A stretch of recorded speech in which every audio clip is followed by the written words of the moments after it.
It's Tuesday on Your View. Welcome to the show. I am Muriah Afolabi Brown. As always, I have the ladies with me. Hello, Alaja. How are you? I'm fine, thank you. Nima Akasha Zibiri. Let me announce you. Nima Akasha Zibiri. There's a ring to it. Yesterday, I read the story of a building burning at Mautu. It was supposedly a 3-story, but this morning when I got there, it was about a 4-story building. And by this morning, the fires were still burning. Whoa. At Mautu bus stop. Access road is easy. Everything is easy. The worst that can happen is cause the traffic for other road users, but stop the fire. Maybe they didn't announce to the authorities. All of us were now stopping to make videos. They announced. Gatekeeper News carried it. That's there's online news. And no, there's 727 now. There's the numbers. The trucks was there. LRU truck was there for response. The fire truck was there. And I did not see water flying into the building. And there was live fire still burning. And people were just looking in. I read the story last night. I didn't expect to meet it this morning. It had caused a bit of traffic. But I didn't expect to see the fire fresh this morning. I expect that we have the machinery and the things that we need to quell fire. But that's from me. The report. People made videos there this kind of morning. fire that they cannot use water. The building is still standing. The fire is within the building. I'm sure we can get the authorities to call and tell us know what's going on, what happened. I'm sure there's a reason for that. Painful, yes. How are you doing, Mariam? I really love your dress. Oh, thank you. And the earrings, everything just... Oh, thank you. This is telling me to somewhere. Kiko. Kiko. Kiko. You guys call it Kiko. No, Kiko. That's what they call it in Lagos. Kiko with thread. Thread. Kiko Mimi. Actually. Kiko. It's a Yoruba word. Kiko. Kiko. I know now. Yes. They thread it. Yes. Nice. Very nice. Honestly, this is the second time I'm doing Kiko, and I really like it. So one thing with just doing, regular hair, Nigerian hairstyles or African hairstyles, is just the versatility for me. I mean, different looks, different times, and different styles, then you look different. So there's just a lot to be said for our traditional hairstyles, and we should explore it more. Yes. Yeah, nice. Yeah. How are you doing, Obiajilu? I'm doing great. I've been coming up with short videos on different topics regarding to seeking personal development, self-help. I just, do those short videos after the show and I post them on my page. And people have been reaching out to me like, this one has helped me, that one has helped me. I'd like you to coach me on certain aspects. There's somebody that spoke to me yesterday and she was like, she's about to get married. She's a mentee, and we haven't spoken for a while, and she just got the ring, and it will be happening next year, February. Wow. I'm so excited for her. And she said she's looking for clarity. She's suddenly feeling confused. She feels like she's no longer doing what she used to do, and she's now likely to be dependent on the husband, that she really needed coaching. So I said, yeah, book your classes, so let's get to it. Because I understand where your mind is. You finally met your ideal person, and then you're relaxed. You're no longer, having that drive to pursue life and chase the things you want. So she needs to get up on her feet because you'll be relocating soon. So I told her, if you don't stabilize before you travel, when you get there, Canada is not like Nigeria. So you need to get yourself. Gotta work, man. Yeah, gotta work. Gotta work to eat. Yeah, you can still chill and Yes, if the guy has money, you can't, but now. do something. Bring something to the table. It's very important. That's good. To work together. Nice. Yeah. Anyways, it's not, I'm doing well. I'm doing well. I'm doing very well, actually. Yes, I love your outfits. Yeah, I've never shown my arms on TV before. They are first time, lovely. So it's very daring this morning. Nima is not smiling. It's like, I don't know. I don't even know. I need to do, of course, I need to lose some weight, but I think I also need to appreciate that, listen, guys, let us appreciate who we are. And why do you need to lose some weight? Yeah. Why? I choose. No, I want choose. to have your weight. See, I choose to want to lose some weight. But however, in that journey, I'm happy in this journey. So it's like it's a journey towards it. And as I'm going on that journey, I'm still loving my body the way I want it to is. get some You weight. know what? You have unlocked a big secret. If you're not able to appreciate and love your body at whatever stage it is, you're unable to get to the stage that you want to get. So, exactly. so you're in a good place. Yeah, You are in a good place, and I want to be like you. I want to add some weight. To exchange. Let's go on a break. When we come back, we go to the front pages. Stay with us. We'll be right back.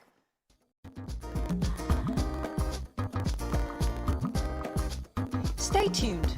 Your View will be right back. We're going to start with the main headline. Governors Malami's role in Paris Club refund suspect. NATI to unveil 77 oil firm status in 2.6 trillion naira tax arrears. Ondo screens 3,000 civil servants over age falsification. NDA attack, Air Force sergeant nabbed in Yola. Maina jailed 8 years for 2 billion naira pension theft. 5G network is not hazardous, says NCC. And picture here of the notable editor and now Nigeria's ambassador to Thailand, Ambassador Omar Jeba. He was presenting his letters of credence to His Majesty the King of Thailand. Okay, which story major headline? So the governors forum are upset at the impatience of the Attorney General and the Minister for Justice for the Federation in resolving these issues that they have with the consultants over the Paris Club refund. They are insisting that this arrangement was done in 2005, and the Attorney General, even though the monies are being disputed, is behaving in such a way as if he must, out of urgency, settle the consultants. And even though they had, staged a sort of protest by rejecting last month's allocation from the federal account, in protest saying that these monies, when they are taken, would deny the states involved of important funds that they need for important developments across the states. But the behavior of the Attorney General, again, in giving out the promissory note to those consultants and trying to do what they consider not in favor of them in resolving the issues, of course, is suspect. And they have used the platform calling Nigerians to be watchful, saying Nigerians should look out and all of that. Right. But we've taken the story from beginning. Yeah. And in one of the papers, we are taking it that this was as a result of an out-of-court settlement that the Attorney General and the Minister of Finance is trying to propose with these consultants who have a court judgment in their favor. Right. I hope that all parties will be able to resolve this, and the consultants too should be able to make some sacrifices. Right. So yes, sergeant in the Nigerian Air Force. His name is Tosabo Solomon. He's been arrested in connection with the NDA attack that happened in August. He was arrested in Yola, Adamawa State. So he's serving there with the Air Force Comprehensive School. Details of his connection to that attack was not given in this report, but he was quickly arrested and taken immediately to Kaduna State. And well, it's good to see that investigations are still ongoing, and that the military is definitely on it. I would really love to see the end of it, who these people were. Right. Remember that story, 2 senior officers were killed, some were abducted, some were left with gunshot wounds. And, we blamed everyone, and to think that maybe there might be a connection within the Air Force, that's scary. We need to say that. So Ondo State government have started screening over 3,000 civil servants for alleged age falsification, alteration of their documents, and increasing their wage bill.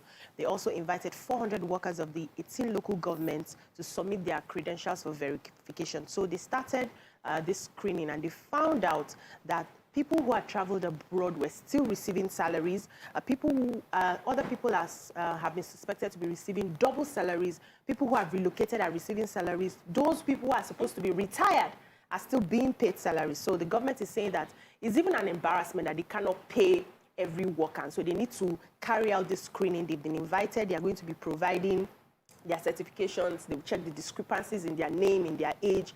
And they're saying it's not a witch hunt. It's not because they want to lay people off. But if you are caught that you're not supposed to be receiving salaries, that means you're not supposed to be working there, and you will be laid off. But they are retaining people who are legitimate in that office. Yeah, that's the problem with the people. We are the ones siphoning manipulating the system. So the chairman of the Joint Communications Committee in the National Assembly, Senator Oluremi Tinubu, was asking NCC concerning revenue and safety of the 5G network. So NCC was saying very clearly that they project to generate 632 billion naira in 2022. And they can remember they were building, I think, one of these major telecoms companies, certain amount of billions for the 5G network spectrum. So they're also saying that there's nowhere that there's no medical evidence from the WHO indicating any harmful effect of the spectrum on health of the people. So he was just reassuring the committee that 5G network is safe and is not hazardous to anybody's health. It's not. I didn't want to say that. I didn't want to say that. Look, I thought end time was a Christian matter. I didn't realize that Muslims talk about end time. I never knew. What was common now? We had when end time was a Christian phenomenon. I didn't know it was a... Okay. The Punch. Governors attack Malami over the $418 million consultants fee. I think Nima took that story earlier. Picture again of the Air Force officer arrested over deadly attack on NDA. 40-year-old Ogun butcher arrested over lover's death after sex. Kwara barred from UBEC fund over the $1 billion looting by ex-government. Industrialist Ohuabunwa declares presidential ambition on PDP platform. Ikoyi building collapse. Subscribers signed over $500,000 contract each. Cooking gas price jumps to 240%. Marketers halt importation. Uncertainty hangs over new PDP leadership as Secondus approaches Supreme Court. And the $2.3 billion theft EFCC customs clash on custody as Maina bags 61-year imprisonment. Okay, let's start with the human interest story. Yes, so 48-year-old butcher Shegu Taiwo has been arrested by the men of Ogun State Police Command for the death of his 50-year-old mistress, Abimbola Olushola. So according to the story, when the investigation started, he said that his wife traveled, and so he invited his mistress over to the house. And just after they had sex, she fell sick and slumped and died. And out of fear, he took her and left her by the side of the road. So people saw that and made a report to the police station, and they traced it back to him. He's been arrested, and he confessed that he couldn't do anything about it because he was afraid. So investigations are still ongoing. The woman has been taken to the mortuary. Okay. So Kwara State, according to the chief press secretary to the governor, in 2013, ex-administrations of Kwara State, according to him, now I'm quoting him carefully, was given 1 billion naira as UBEC funds, which they stole.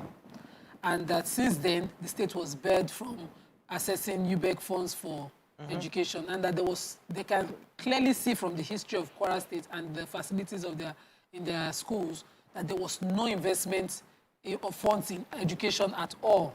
And that in 2019, the UBEC started forcing the former administrations to pay back that money, and that they still have about 450 million unpaid. That they have cleared that bill and they are able to access funds now. I'm just worried that, if they have these facts, I'm not going to talk about the politics that was in that report as well, but if they have these as facts, and this will, of course, have affected the development of children in that state, somebody should be pushing for a proper prosecution rather than playing politics with that comment. So, still in Kwara State, there's a private tertiary institution, Thomas Adewumi University, Oko, in Kwara State, and has inaugurated a 214 kilowatts solar farm to serve its energy needs. But the school says it actually just needs about 56 kilowatts, so they would also be distributing the rest to the neighboring communities there. Amazing story. Yes, so they're saying that they hope that this would, open doors of opportunities for training and job opportunities for people. And for me, that is what I like to see universities do. Just to understand, when we talk about deregulations, you can deregulate in different ways, and this is an important step. Okay, let's take a quick break. When we come back, we'll continue with the review. Stay with us. We'll be right back.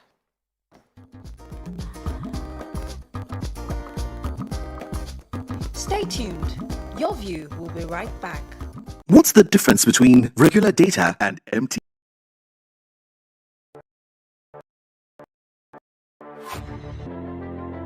At TVC Communications, we're all about our audience. Millions of viewers, listeners, and readers every day all around Nigeria. Our 2 TV stations are among the most watched in Nigeria.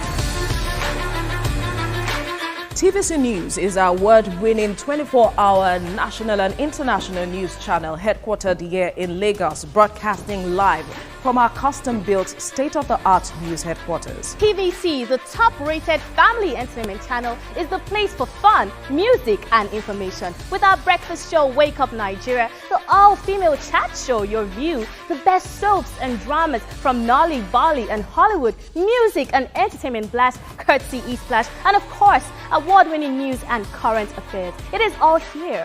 With news bureau and studios around the country and the ability to go live anywhere, anytime, we are first for breaking news in Nigeria. Awarded the NMMA TV Station of the Year, TVC News is the station of choice for news that is first, accurate, balanced and reliable every time. TVC and TVC News watched by over 4.5 million people in Nigeria every day on terrestrial, DTH, DTT, OTT and available to viewers in the UK on Sky TV. Watch all of our world-class programs on TV, online and on our app. TVC and TVC News, the best entertainment and news for Nigeria on TV and online. And when you can't watch us, listen to us. 102.3 Max FM Lagos and 90.9 Max FM Abuja are now ranked among the most listened to radio stations in Nigeria. Now, with over 1.5 million listeners every day, we're the people's favorite radio station. Best hit music, best on-air talent. Max 102.3 hit music for Lagos and Max 90.9 hit music for Abuja. We are your home for that fun, entertainment, and hit music. In Lagos, TVC, our leading family entertainment TV channel, has a 47% market share. But this is just the start of our journey, as we plan to add even more services to entertain and inform our ever-growing audience. Thanks for being part of the TVC communication story.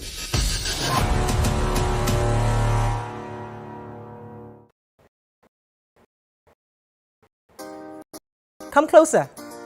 Perfect. I have exciting news for you. You asked for it and you got it. Your favorite breakfast show, Your View, will be going to 2 hours. We're going to have in-depth analysis of the newspaper review and more conversations on the hot topics. The ladies of Your View and I will be stirring up our guests to get an in-depth into all the various topics, and you, our viewers, will have the opportunity to call in and share your views. After all, it's your view. Join us on Your View, 9 a.m. to 11 a.m. for a fantastic conversation. Don't miss it.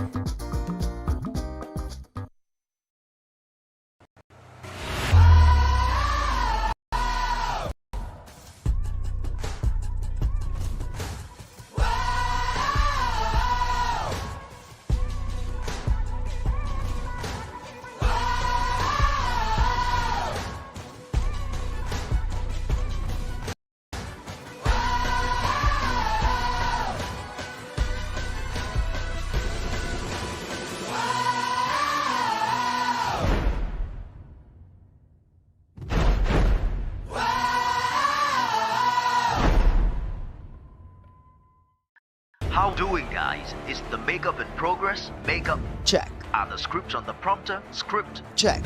Are we set in the PCR? All team in place? PCR check. Clock is ticking, time is racing, lights on.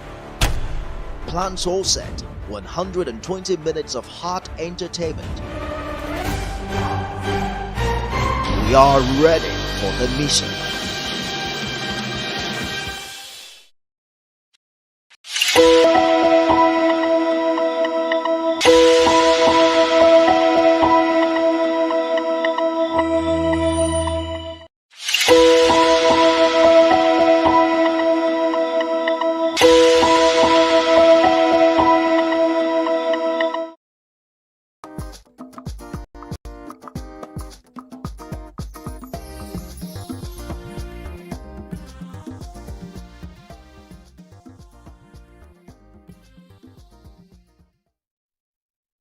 Thanks for staying with us. We're moving on now to Daily Sun.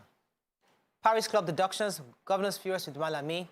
Anambra, INEC holds supplementary elections in Ihiala today. Collapsed building, Lagos Assembly seeks compensation for bereaved families. Drama in Imo as lawmakers impeach speaker, reinstate sacked deputy. Obasanjo, Sultan, others raise the alarm over failing education. Nigeria facing new dimensions of threats, says Defense Minister. Okay, which story are we taking? Nima? Okay. Okay, go ahead. I think they formed quorum, had 19 members out of the 27 members of the House of Assembly impeached their speaker. Sadly, this is the third speaker to be elected within 2 years, in less than 2 years. And according to them, former speaker was found to have been accused of anti-party activities, withholding members' allowances, illegal suspension of 6 members.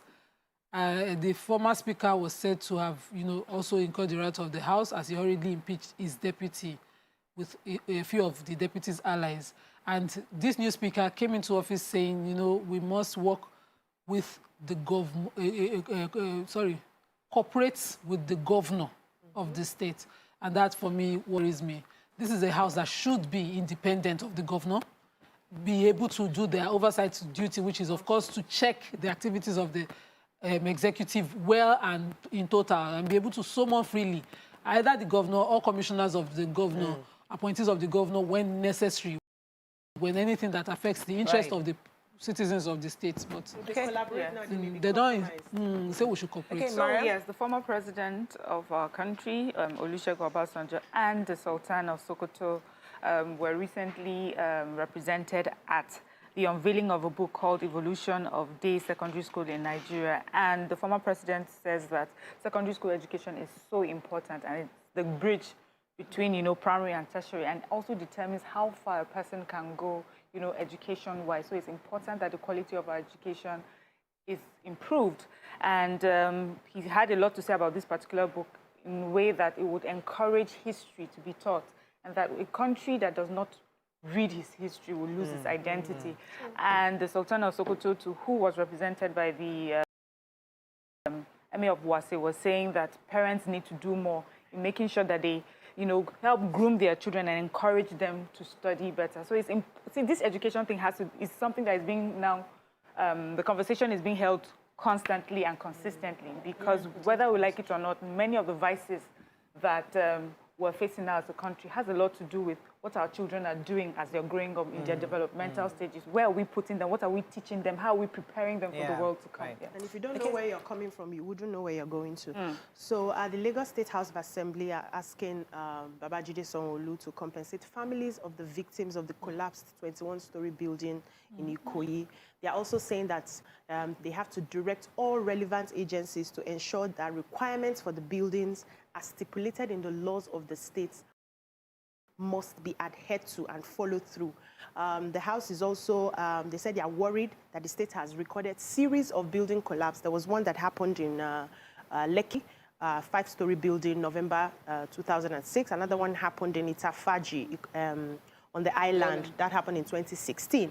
And they're saying that this is as a result of unqualified or unskilled builders, lack of standard materials, illegal conversion or alteration. So after the building has been done, people still go back and add several things without getting the proper documentation for it. And we need to ensure that the laws are followed, and people who do not follow the laws will be punished severely. Let me quickly add that the builders of the Ikoyi building, that's this Gerald building, were given a directive, according to the Vanguard.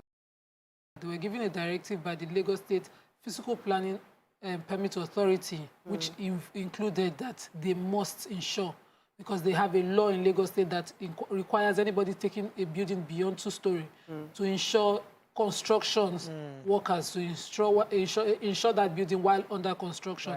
And that there's a law also that, for non-compliance, negates a building permit, immediately voids that building permit if you do not do that insurance. And that this was given to the builders, but they did not follow through. All right, moving on quickly now to Vanguard. Tension as Supplementary poll holds in Ihiala today. Paris Club refund. Governors accuse Malami for supporting consultants against states. Drama as ex-pension boss Maina gets 8 years in jail for money laundering. 15 die in Niger and Bauchi auto crashes. Food security now a national threat. Collapsed building, how developer ignored directive to insure. We just talked about that. And compromise safety standards go to jail. Governor Abiodun wants building officials. Reactionary. So we are still on the governorship elections in Anambra State. INEC is saying that they are ready to conduct a free and fair supplementary election today in Ihiala local government area of the state. They said everything has been put in place for a smooth conduct of the election. They said the challenges they had with the bimodal voter accreditation system will not arise today. They have sorted that out. They said security is equally prepared to not just protect the people in Ihiala local government, but across the state as well. There were reports that there were multiple attacks on journalists and even election observers all the way from Abuja by Ihiala youths in Okija. But they are saying that they are going to deploy security and probably will not have that problem again today. Then the Defense Minister, General Bashir Magashi, is talking about the insecurity in the country. And he said that the insecurity has assumed a new dimension. And this is as a result of the several calls by secessionist groups. He said it's affecting our food production, and that's why prices are going up. Because in different aspects of the economy, there are different, the nature of the insecurity comes in different ways. And he mentioned, like in the northeast, he says Boko Haram and ISWAP terrorists that are disturbing them. Then the northwest and north central is bandits, armed headers, militia attacks, and kidnappers. In the southwest and the southeast, he said illegal bunkering and militancy, and also the issue of secessionist group and IPOB. And so we need to have an understanding of the geographical context to be able to solve this problem of insecurity. He said we need to also, when we sort out the problems of the insecurity, we will now have a condition, there's this, a conducive environment to be able to attract foreign direct investment. And that's the only way that our economy would grow. And so all agencies need to work in collaboration. Let's say one more story, Ivan. Yeah, just quickly, Governor of Ogun State is warning, warning you people that work with contractors, state officials of state government or contractors. It says anyone indicted for compromising standards in erecting structures and threatening life and property will be jailed. He says that I'm coming up with a law that will send workers in the building industry to prison. Workers in these agencies responsible for building control are susceptible to taking bribes.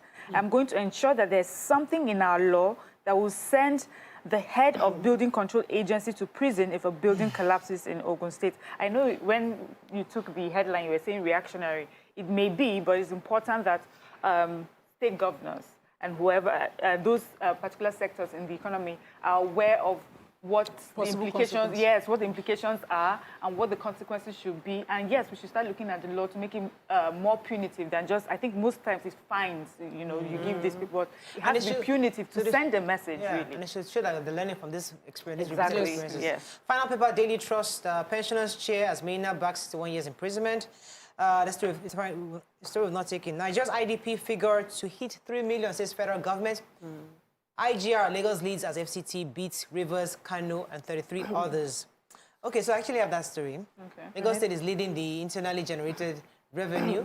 I think this was given, there's a total sum of 612.8 billion revenue generated by all the various states. No, that's the wrong figure. 849.1 billion naira was internally generated by all the states across the federation in 2020. And Lagos State was leading the pack by generating 267 billion, and then followed by FCT with 69 billion naira, and then Rivers State 57 billion. So when Lagos State is asking for special status, you know why. All right, that's all we can take on front page review. When we return, this Maina, we skipped it in the papers, or it's our hot topic, because Nigerians are saying somebody possibly stole, definitely, that is convicted, 2 billion naira.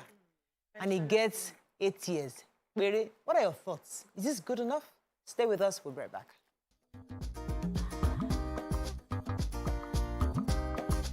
Stay tuned. Your View will be right back. My name is Gloria.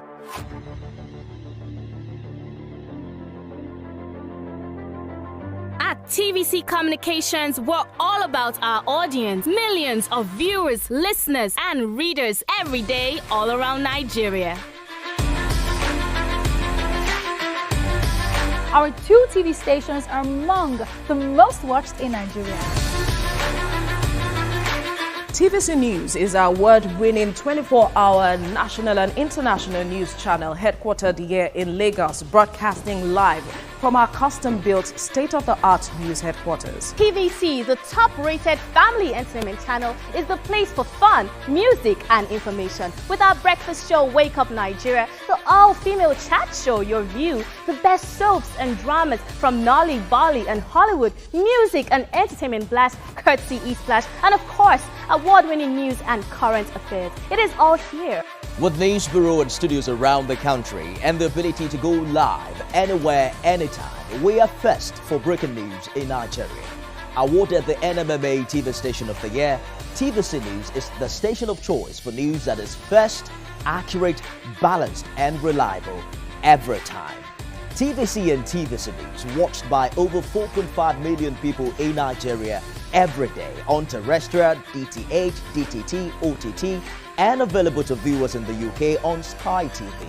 Watch all of our world-class programs on TV, online, and on our app. TVC and TVC News, the best entertainment and news for Nigeria on TV and online. And when you can't watch us, listen to us. 102.3 Max FM Lagos and 90.9 Max FM Abuja are now ranked among the most listened to radio stations in Nigeria. Now, with over 1.5 million listeners every day, we're the people's favorite radio station. Best hit music, best on-air talent. Max 102.3 hit music for Lagos and Max 90.9 hit music for Abuja.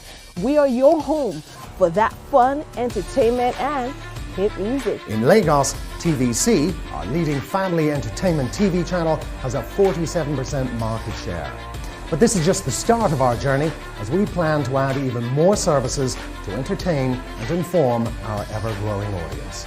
Thanks for being part of the TVC communication story.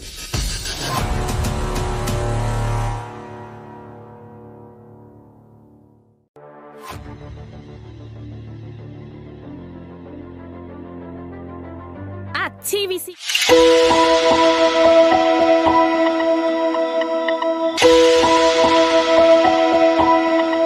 How we're doing, guys? Is the makeup in progress? Makeup check. Are the scripts on the prompter? Script check. Are we set in the PCR? All team in place? PCR check. Clock is ticking, time is racing, lights on. Plans all set, 120 minutes of hot entertainment. We are ready for the mission.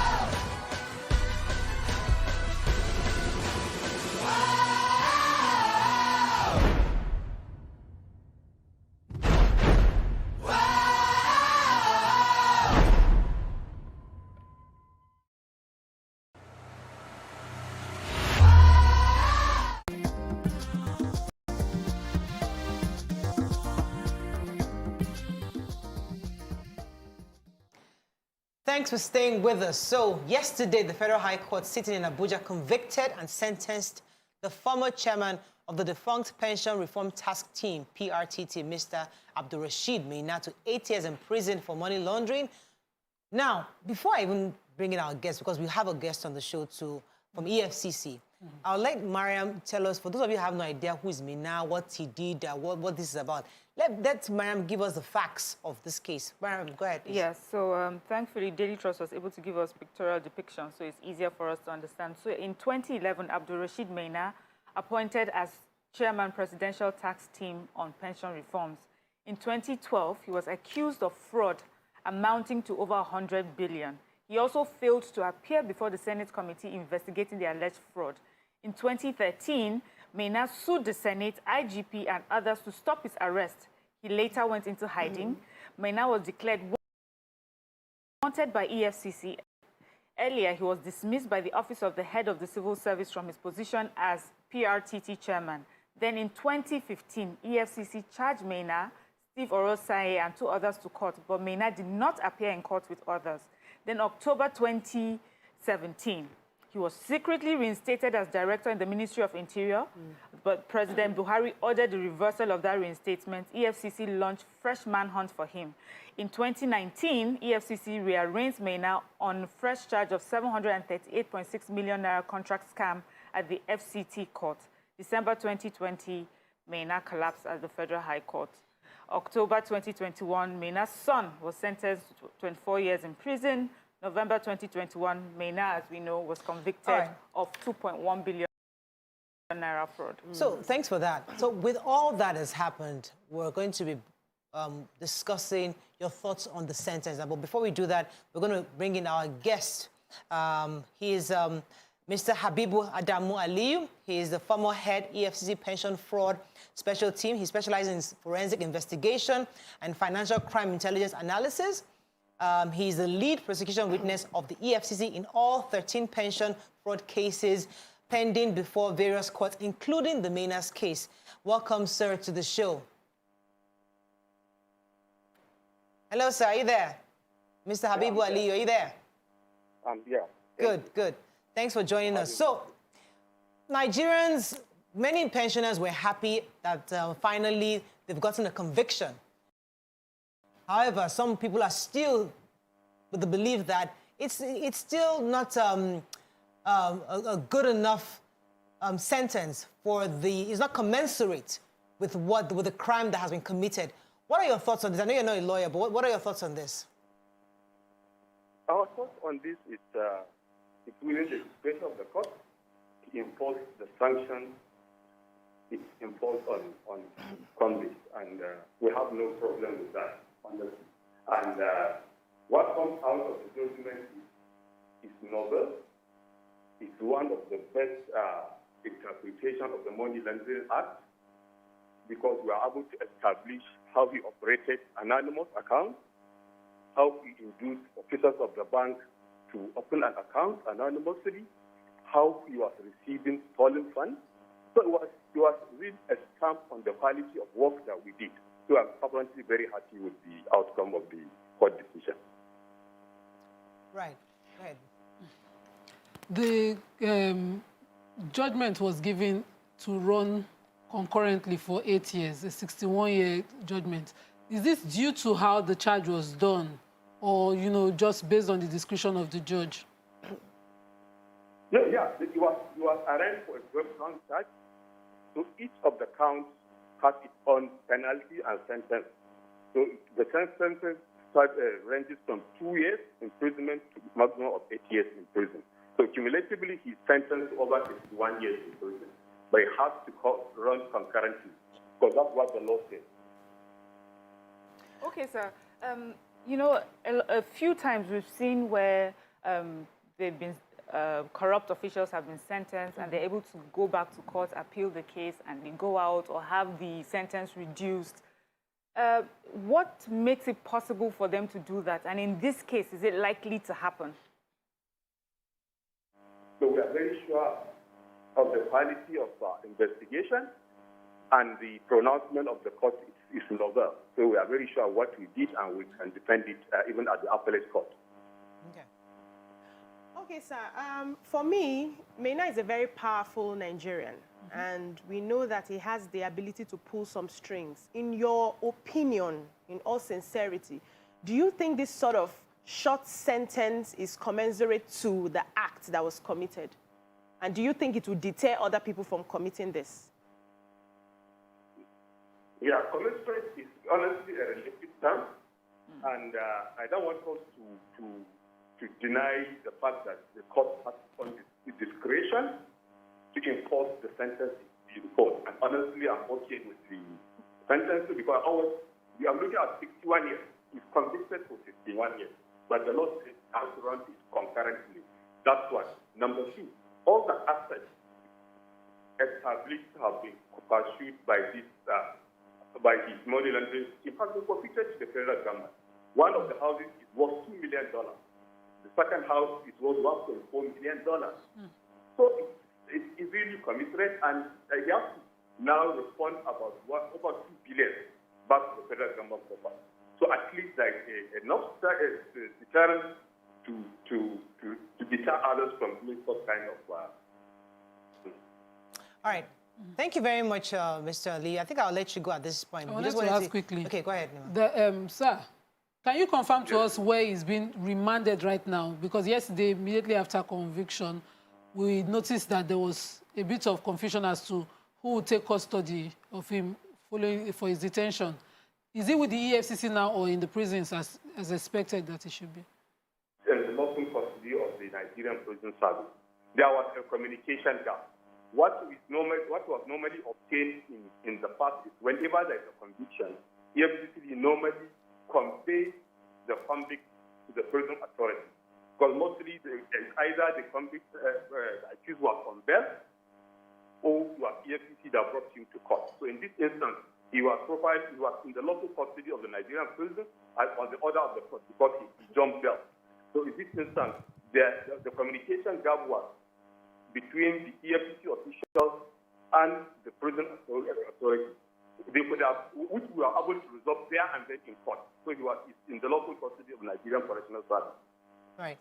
All right. Thank you very much, sir, for sharing this with us. I appreciate it. Thank you.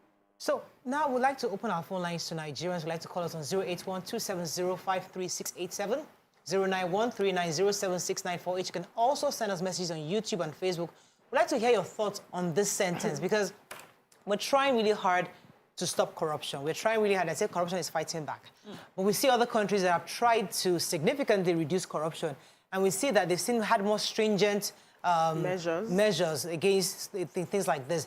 So based on the law, I mean, it seems like no matter how bad the crime is, you can't do more than 14 years. It's looking like that's the worst case scenario. I mean, somebody did 24 years, Maina's son. I wonder what that was about. But it's more like you can't really get that extreme measure. Now Nigerians will see that, okay, justice has been served because people have died waiting for their pensions that this man has stolen. What are your thoughts on this? You want to go? Yes. Go ahead.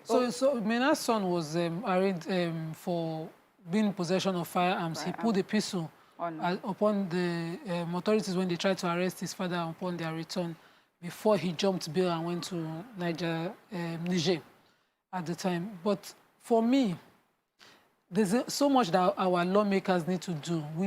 They need to be reacting to the pulse of the people. You know, this has been on since 2011 when he was appointed, you know, and the trials and the number of times he jumped bail, he moved in a very, very gangster style out of the country. He lived large. He jumped bail and he had his shorty arrested, a whole sitting senator. And we should have laws, aside the drama around him, that reflects strong punitive measures against certain activities. So for him, he diverted pensioners' money. And while the matter was going on, a lot of pensioners died waiting for their pension. We would expect that our lawmakers were already preempting that, you know, finally this person will come before the law. We don't want them to be coming before the law in a way that our laws are not going to be punitive enough. So the maximum jail term that they can give for the offense that he was tried is 14 years. Okay, let me go on a quick break. When we come back, we'll take more phone calls and talk about this. Stay with us, we'll be right back.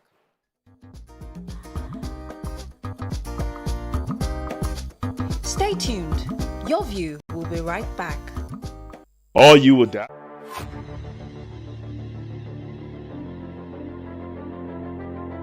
At TVC Communications, we're all about our audience. Millions of viewers, listeners, and readers every day all around Nigeria. Our 2 TV stations are among the most watched in Nigeria. TVC News is our award-winning 24-hour national and international news channel headquartered here in Lagos, broadcasting live from our custom-built state-of-the-art news headquarters. TVC, the top-rated family entertainment channel, is the place for fun, music, and information. With our breakfast show, Wake Up Nigeria, the all-female chat show, Your View, the best soaps and dramas from Nolly, Bolly, and Hollywood, music and entertainment blast, courtesy East Flash, and of course, award-winning news and current affairs. It is all here.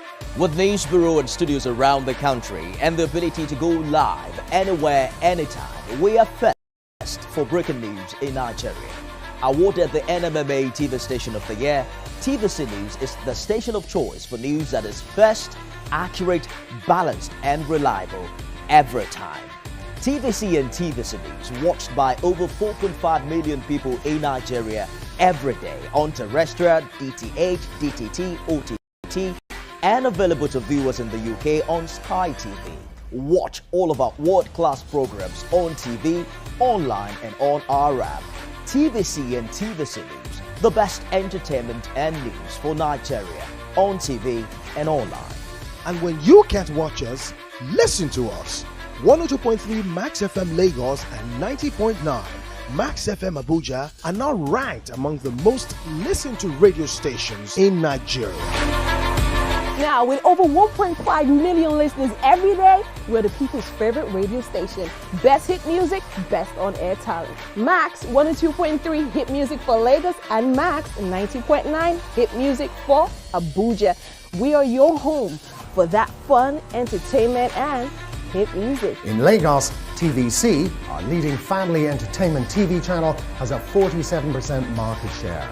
But this is just the start of our journey, as we plan to add even more services to entertain and inform our ever-growing audience. Thanks for being part of the TVC communications story.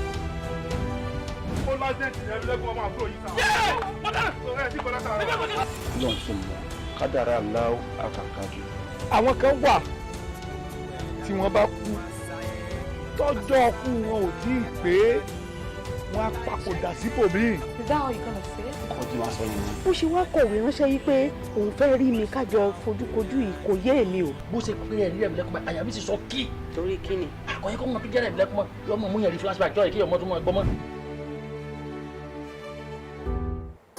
Come closer. A little bit more. Perfect. I have exciting news for you. You asked for it and you got it. Your favorite breakfast show, Your View, will be going to 2 hours. We're going to have in-depth analysis of the newspaper review and more conversations on the hot topics. The ladies of Your View and I will be stirring up our guests to get an in-depth into all the various topics, and you, our viewers, will have the opportunity to call in and share your views. After all, it's your view. Join us on Your View, 9 a.m. to 11 a.m. for a fantastic conversation. Don't miss it. How we're doing, guys? Is the makeup in progress? Makeup check. Are the scripts on the prompter? Script check.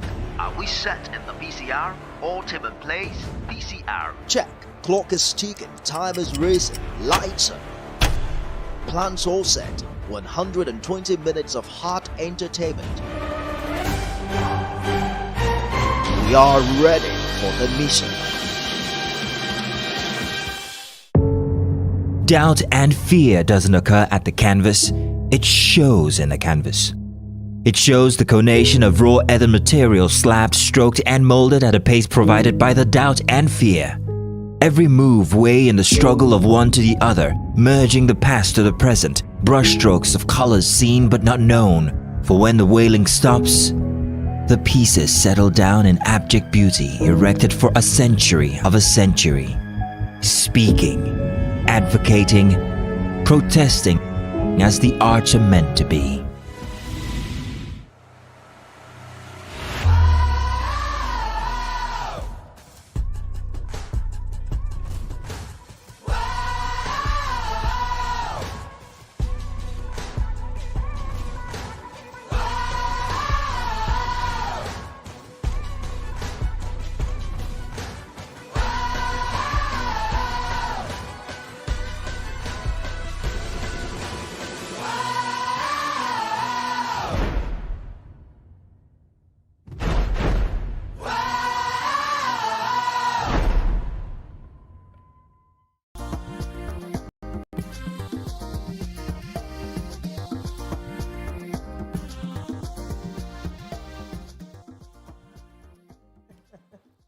Thanks for staying with us. So we're still on this Maina issue.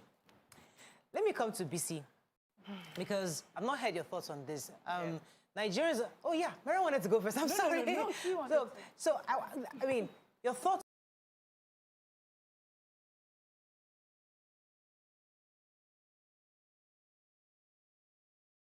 on the sentences. So I hear the part of the law.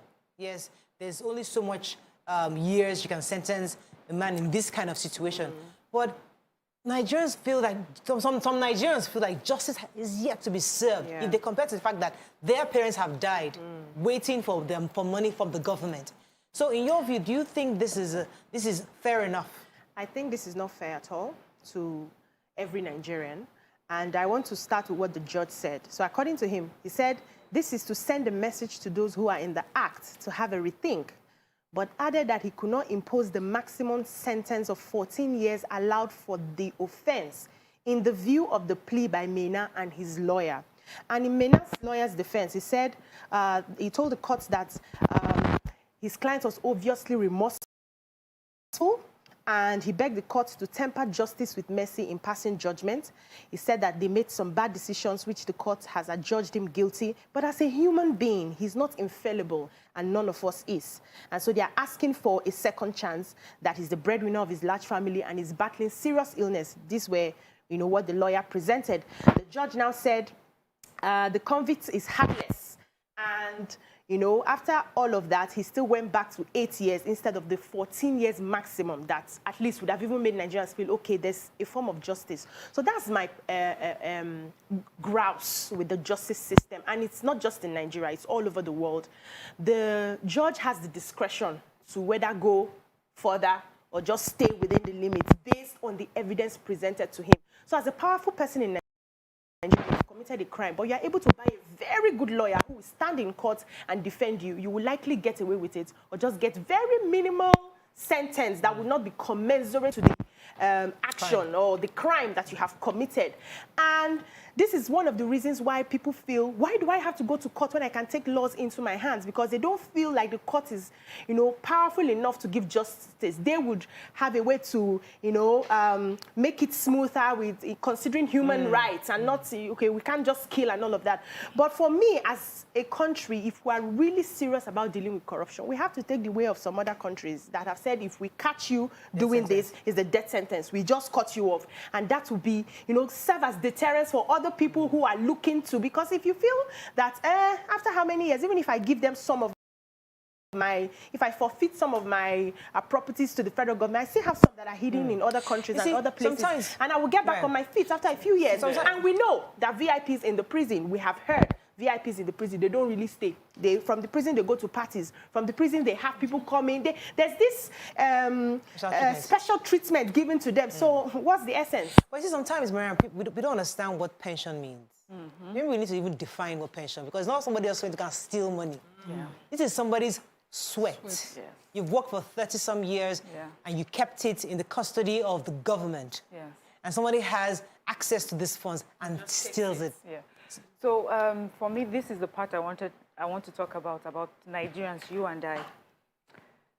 Thing is, with pension, is, like all of us here, we're working hard. In your youth, you have strength, and you're putting money towards your retirement age. When you're in your 60s, you're not able to do much.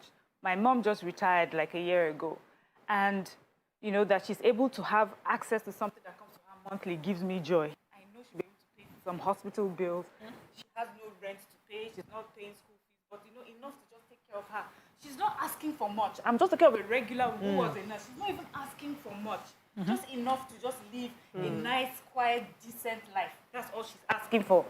And to find someone, to hear that there's one person who will take that away from her, and millions of Nigerians, because they can, because someone signed them and approved them to be in an office.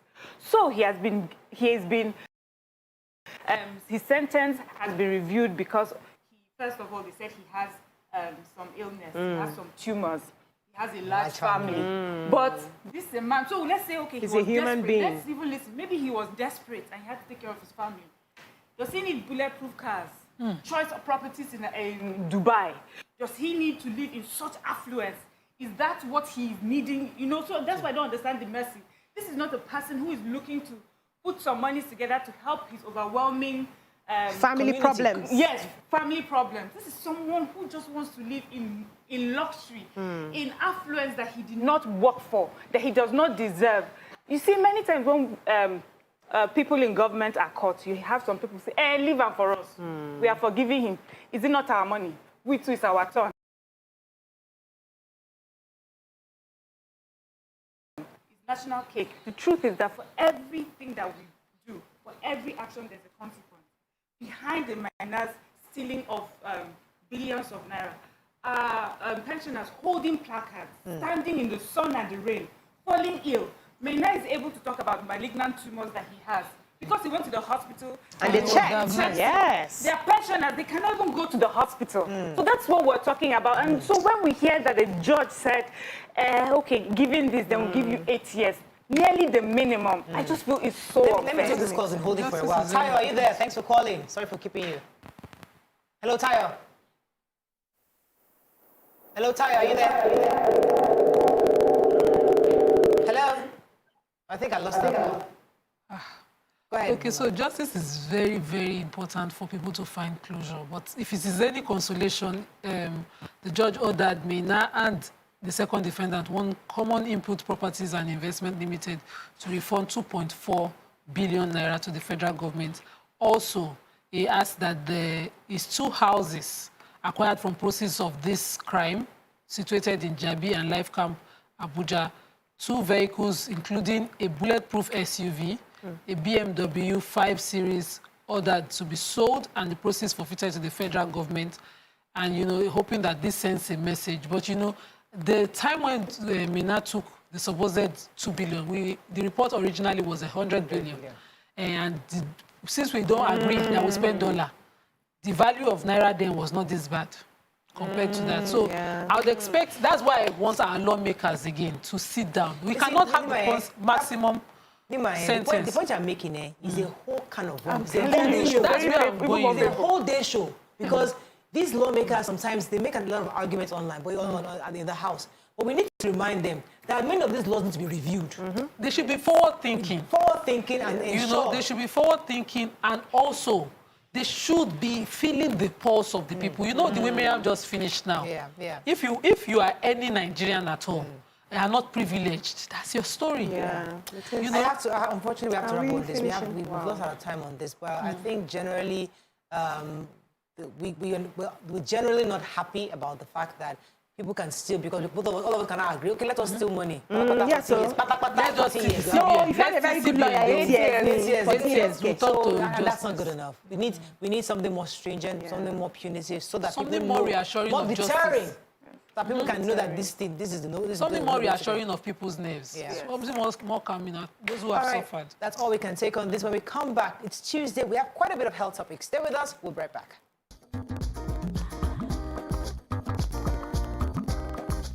Stay tuned. Your View will be right back. Doubt and fear doesn't occur at the canvas, it shows in the canvas. It shows the conation of raw ether material slabbed, stroked and molded at a pace provided by the doubt and fear. Every move way in the struggle of one to the other, merging the past to the present, brushstrokes of colors seen but not known. For when the wailing stops, the pieces settle down in abject beauty erected for a century of a century.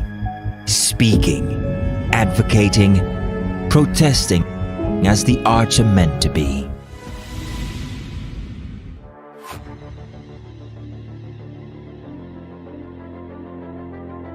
At TVC Communications, we're all about our audience. Millions of viewers, listeners, and readers every day all around Nigeria. Our 2 TV stations are among the most watched in Nigeria. TVC News is our award-winning 24-hour national and international news channel headquartered here in Lagos, broadcasting live from our custom-built state-of-the-art news headquarters. TVC, the top-rated family entertainment channel, is the place for fun, music, and information. With our breakfast show, Wake Up Nigeria, the all-female chat show, Your View, the best soaps and dramas from Nolly, Bali, and Hollywood, music and entertainment blast, courtesy eSplash, and of course, award-winning news and current affairs. It is all here. With news bureau and studios around the country and the ability to go live anywhere, anytime, we are first for breaking news in Nigeria. Awarded the NMMA TV Station of the Year, TVC News is the station of choice for news that is first, accurate, balanced, and reliable every time. TVC and TVC News watched by over 4.5 million people in Nigeria every day on terrestrial, DTH, DTT, OTT, and available to viewers in the UK on Sky TV. Watch all of our world-class programs on TV, online, and on our app. TVC and TVC News, the best entertainment and news for Nigeria on TV and online. And when you can't watch us, listen to us. 102.3 Max FM Lagos and 90.9 Max FM Abuja are now ranked among the most listened to radio stations in Nigeria. Now, with over 1.5 million listeners every day, we're the people's favorite radio station. Best hit music, best on-air talent. Max 102.3 hit music for Lagos and Max 90.9 hit music for Abuja. We are your home for that fun, entertainment, and hit music. In Lagos, TVC, our leading family entertainment TV channel, has a 47% market share. But this is just the start of our journey as we plan to add even more services to entertain and inform our ever-growing audience. Thanks for being part of the TVC communication story. Come closer. A little bit more. Perfect. I have exciting news for you. You asked for it and you got it. Your favorite breakfast show, Your View, will be going to 2 hours. We're going to have in-depth analysis of the newspaper review and more conversations on the hot topics. The ladies of Your View and I will be stirring up our guests to get an in-depth into all the various topics, and you, our viewers, will have the opportunity to call in and share your views. After all, it's your view. Join us on Your View, 9 a.m. to 11 a.m. for a fantastic conversation. Don't miss it.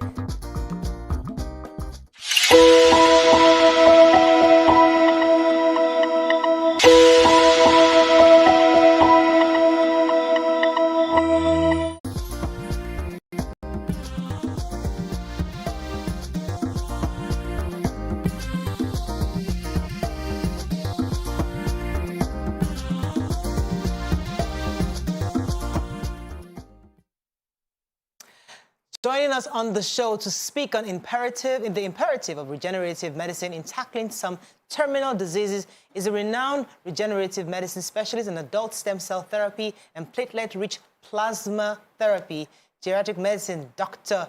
David Ikudaisi. Welcome to the show, sir. Thank you for having me on your show. You can join us on 081-270-53687, 091-390-7694. You can also send us messages on YouTube and Facebook. We'll be happy to read your messages. Dr. Ikudaisi, good to have you on the show. Now, regenerative medicine. Before we even go further into all the options available, what does it mean exactly? Tell us what regenerative means. Well, regenerative medicine is a fairly new area of medicine that has been existing for close to 25 years. Okay. And that is the area of medicine that deals with using cells and tissue in the body to repair, restore, rejuvenate, and regenerate any damaged tissue or organs in the body back to normal functioning state. So in plain English, can you say, so for example, you have a damaged heart or a damaged liver, you can move some cells to repair. I want Nigerians to understand what you mean by that. Break it down. All right. For example, let's say someone has maybe arthritis and then pain.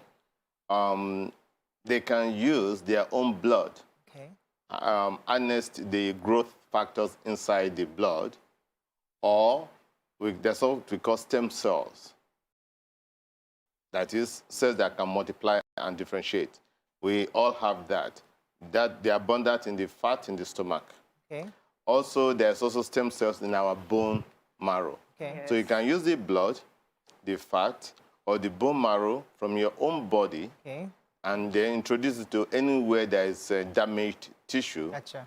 And then that will start healing itself. Fantastic. Okay, so is this a true event or is this...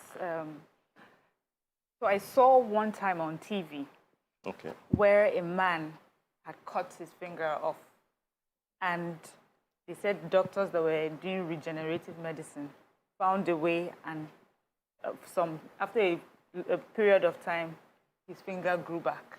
Yes. So is that real or is that fake? Because when I saw it, I was like, is this real? How can a finger grow back? And they were like, look at it, it even looks newer and fresher than all the other fingers. So is that regenerative medicine or is that computer work? Plastic surgery. No.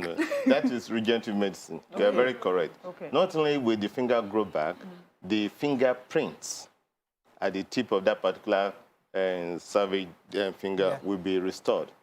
Exact print, the exact print. Wait now. So the finger is off. Yes.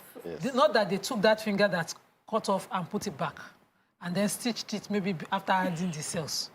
But it grew from the injury. Now, before we get too excited about that, the depth of the injury or the length of... Let's say, for example, the finger is kind of in 3 sections. If you bend, you can see, all right? So the distal or the extreme last part, if it's chopped up for whatever reason by mistake, it can you can regrow that finger. You put stem cells there. The stem cell will stimulate the regeneration of that part of the body. Actually, I like the way Mayo Clinic in US defines regenerative medicine. They call it a game-changing area of medicine that is offering solutions and hope for people who have conditions today that are beyond repair. So in other words, when your doctor tells you, deal with it for the rest of your life, those that are in regenerative medicine say that there's still hope. There's still hope. But how accessible is this hope? How much? How affordable is this hope? Because it seems to me like it's a big man's hope.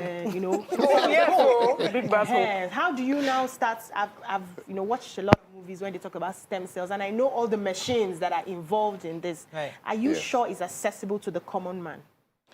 You see, health is wealth. You cannot put price on anybody's life. So each family, each individual, we have to determine or decide what their priority is. The door is open to everyone. Yes, it's true that when things are new in medicine, they're always more expensive. But over time, the cost start gradually coming down. Okay, let's take it to the issue of terminal diseases. My mother recently was diagnosed with cancer, and she passed on pancreatic cancer. Now, are you saying that in the case of terminal diseases, we can actually replace these failing cells? I mean, are we saying that there's a possibility that a terminally ill patient can get their life back? For me to answer that, let me just mention one thing to clarify this quickly. In stem cell therapy, there are 3 types. Quickly, one is embryonic, which has ethical and religious issues. Nobody wants to be killing potential human beings. Most countries don't do that. The other one is as powerful as embryonic. They call it induced pluripotent stem cells. That is where you can take the white blood cells or even the skin, reprogram them, manipulate them, expand them, and then make them to target the cancer cells. Like early last year, US started a research whereby you can use the white blood cells, natural killers, to target cancer cells. That is possible. And also, to even make it easier or simpler, you can use your own fat, mix it to a vaccine, and then inject it directly into the solid tumor and the one with metastasis. That is tumor that has traveled far. And then it will shrink and it will disappear. And this is already going on in, although that is also in research stage, Nigeria could have also been able to get opportunity to jump on the line, but we do not have a vaccine that is needed to bring that into Nigeria. So that's the only reason why we couldn't go for So that. the research is still ongoing, but it's not yet finalized. Yeah, for the cancer? For the cancer. Yes. Okay. Oh, I forgot. I said there are 3. I only mentioned 2.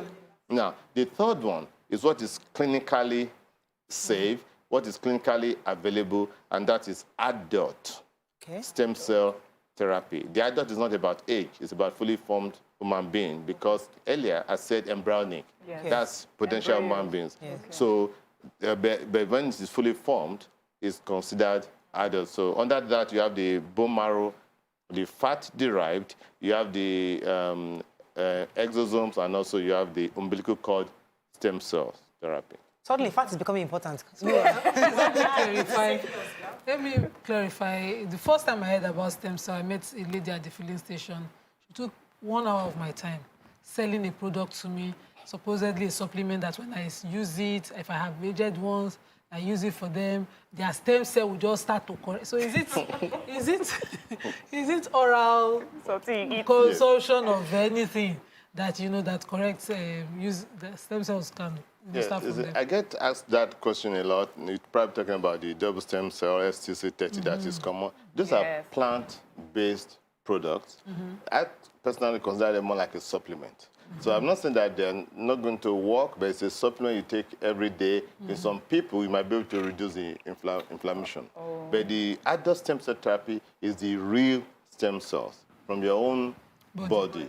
Because the way God created you, if you ever cut yourself on your skin sometime in the past, you put the pressure, you see to stop the bleeding. If you ever remember, you find like a yellow crunch around it immediately. Then the next day or two, it starts drying and closing. Okay, those are the regenerative process. So regenerative medicine now avoids the injury, the swelling, and but goes straight to regenerating any organ that is damaged.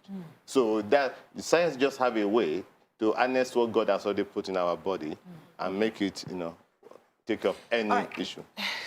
Let me go on a break, because I'm even upset that you don't live in Nigeria, sir. Because we need more of these kinds of doctors who can help us, because there's a lot of people dying out there and there are options available outside the country, but we need more of these options in Nigeria. Let me go on a break. When we come back, we'll continue this conversation. Stay with us. We'll be right back.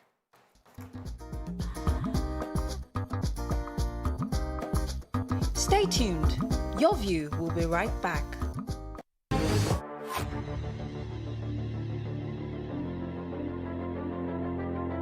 At TVC Communications, we're all about our audience. Millions of viewers, listeners, and readers every day all around Nigeria. Our 2 TV stations are among the most watched in Nigeria.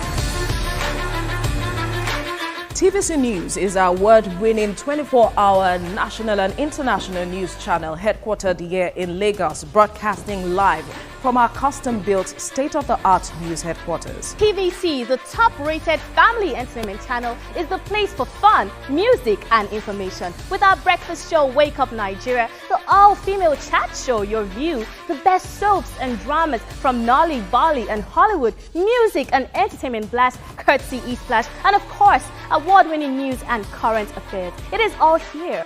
With news bureau and studios around the country and the ability to go live anywhere, anytime, we are first for breaking news in Nigeria. Awarded the NMMA TV Station of the Year, TVC News is the station of choice for news that is first, accurate, balanced, and reliable every time. TVC and TVC News watched by over 4.5 million people in Nigeria every day on terrestrial, DTH, DTT, OTT, and available to viewers in the UK on Sky TV. Watch all of our world-class programs on TV, online, and on our app. TVC and TVC News, the best entertainment and news for Nigeria, on TV and online. And when you can't watch us, listen to us. 102.3 Max FM Lagos and 90.9 Max FM Abuja are now ranked among the most listened to radio stations in Nigeria. Now, with over 1.5 million listeners every day, we're the people's favorite radio station. Best hit music, best on-air talent. Max 102.3 hit music for Lagos and Max 90.9 hit music for Abuja. We are your home for that fun, entertainment, and hit music. In Lagos, TVC, our leading family entertainment TV channel, has a 47% market share. But this is just the start of our journey as we plan to add even more services to entertain and inform our ever-growing audience. Thanks for being part of the TVC communication story.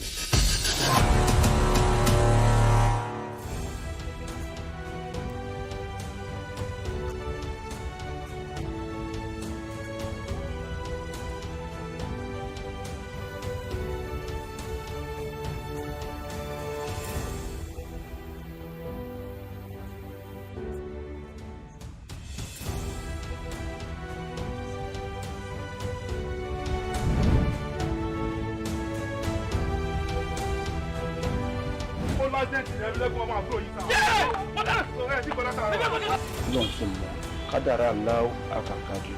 àwọn kan wà tí wọ́n bá kú tọ́jọ́ ọkú wọn ò tí ì pé wọ́n á papòdà síbòmíì. Is that how you're gonna say it? ọkọ tí wàá sọ yìí. bó ṣe wá kọ̀wé ránṣẹ́ yìí pé òun fẹ́ rí mi kájọ fojúkojú yìí kò yé èmi o. bó ṣe pé ẹ̀rí ẹ̀mí lẹ́kùnmọ́ àyà mi ti sọ kí.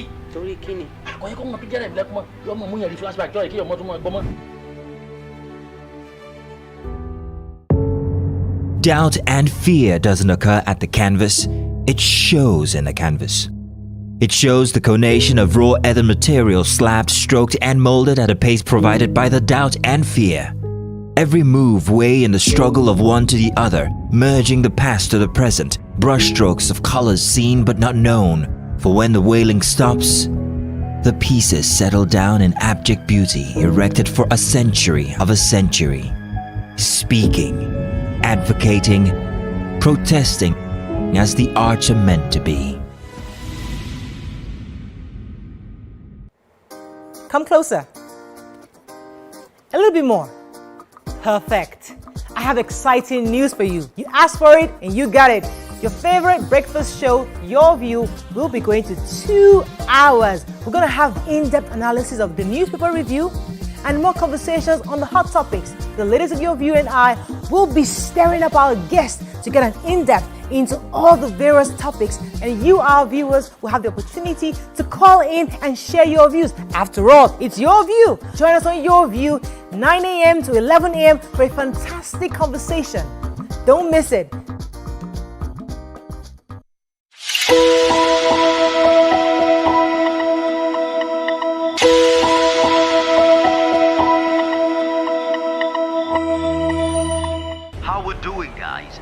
Makeup in progress, makeup check. Are the scripts on the prompter? Script check.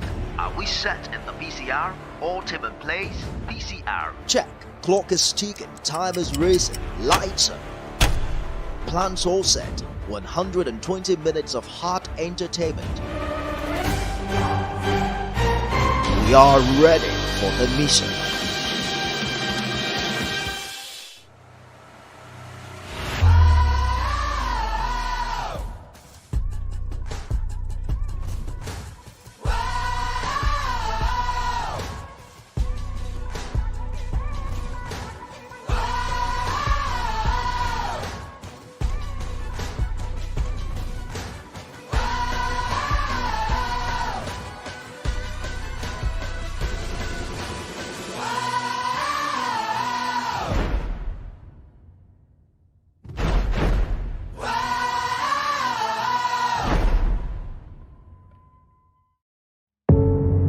Doubt and fear doesn't occur at the canvas, it shows in the canvas. It shows the conation of raw earthen material slabbed, stroked and molded at a pace provided by the doubt and fear. Every move way in the struggle of one to the other, merging the past to the present, brushstrokes of colors seen but not known. For when the wailing stops, the pieces settle down in abject beauty erected for a century of a century. Speaking, advocating, protesting as the arts are meant to be. How we're doing, guys? Is the makeup in progress? Makeup check. Are the scripts on the prompter? Script check. Are we set in the PCR? All team in place? PCR check. Clock is ticking, time is racing, lights up. Plans all set, 120 minutes of hot entertainment. We are ready for the mission.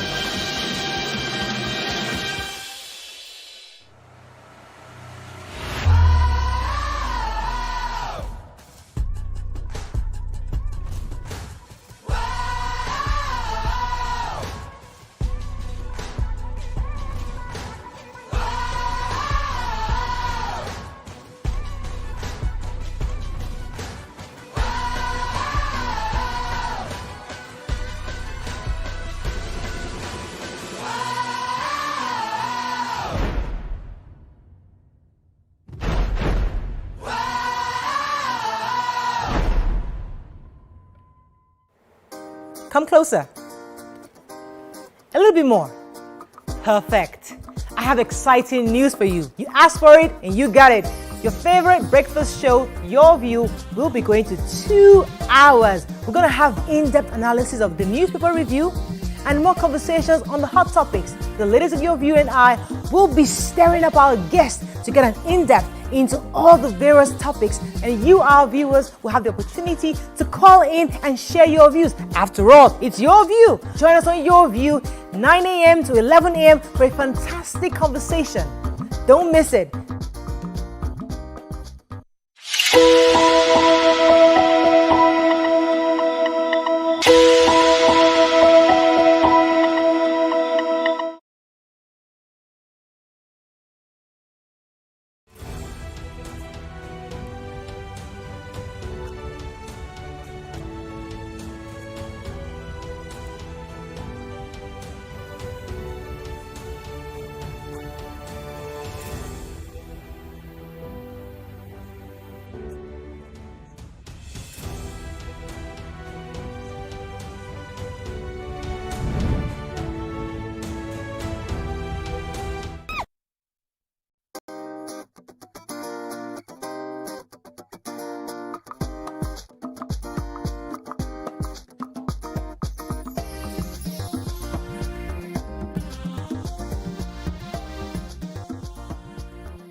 Thanks for staying with us. So during the break, we're talking about all the opportunities of STEM regenerative medicine.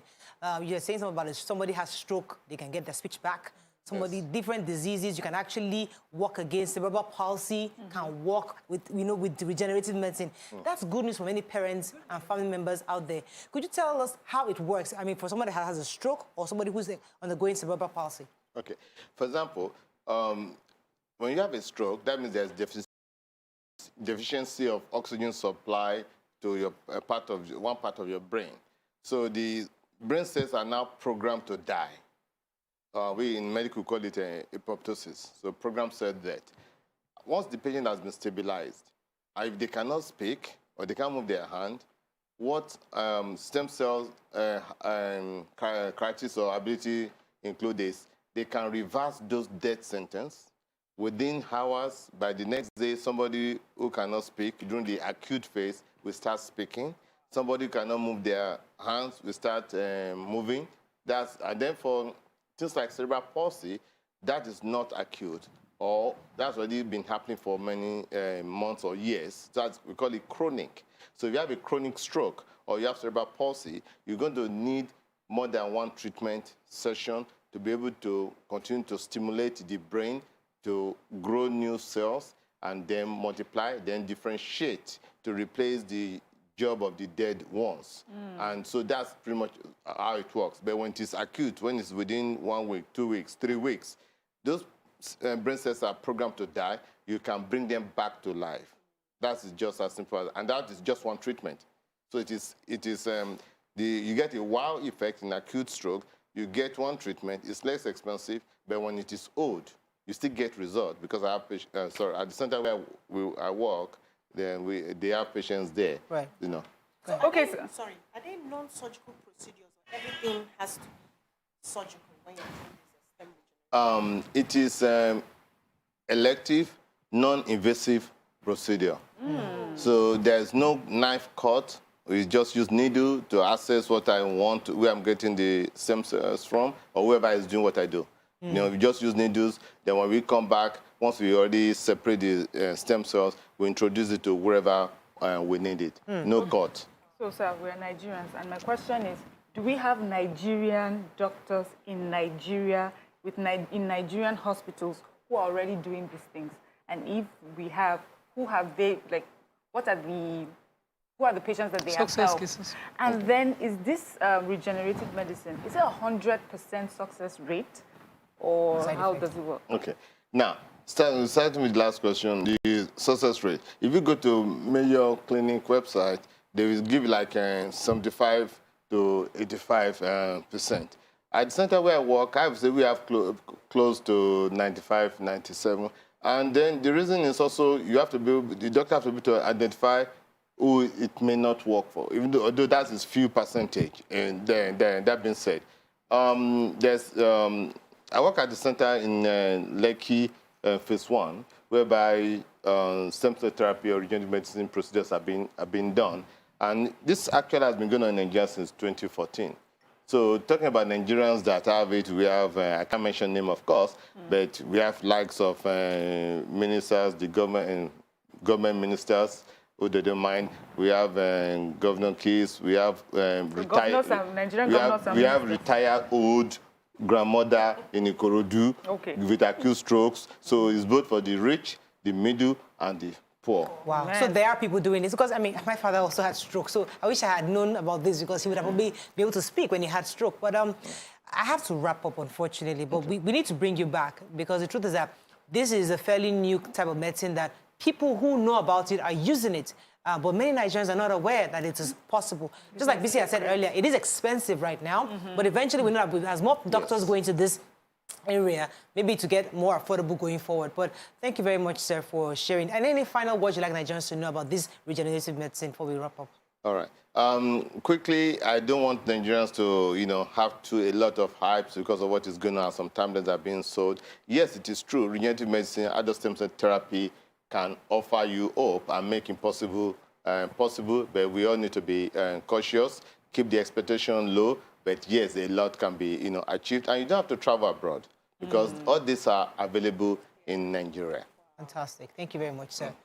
Thank you. Ooh, that's a lot to take in. We have to run. That is all we can take on this segment. When we come back, we're discussing fibroids. Stay with us. We'll be right back.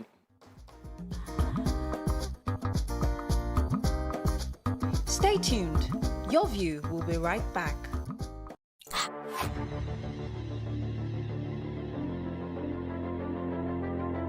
At TVC Communications, we're all about our audience. Millions of viewers, listeners, and readers every day all around Nigeria. Our 2 TV stations are among the most watched in Nigeria.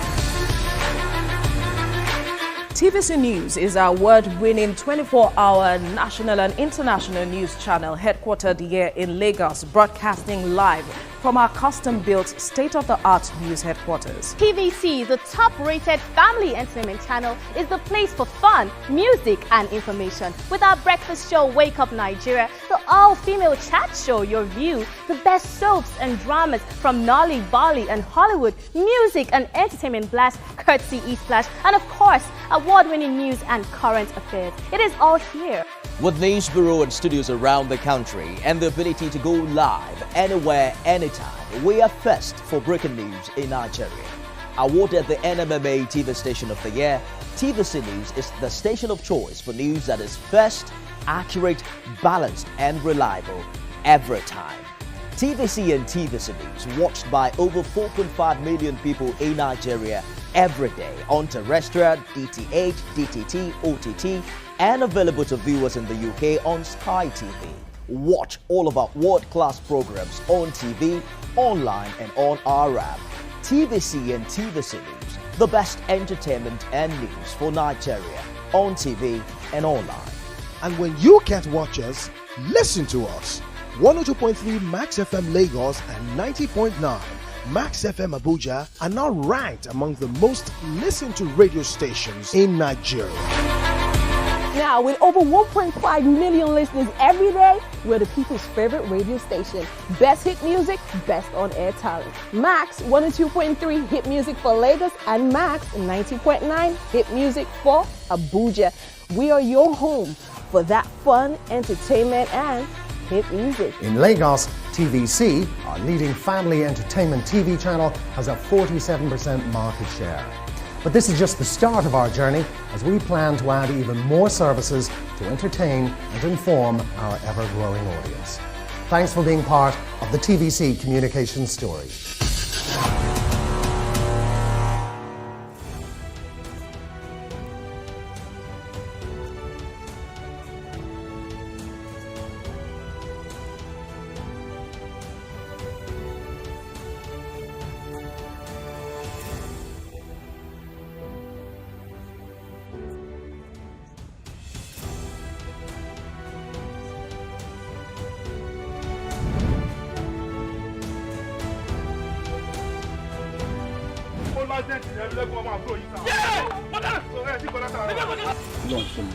kádàrá aláwọ̀ àkàkàjù.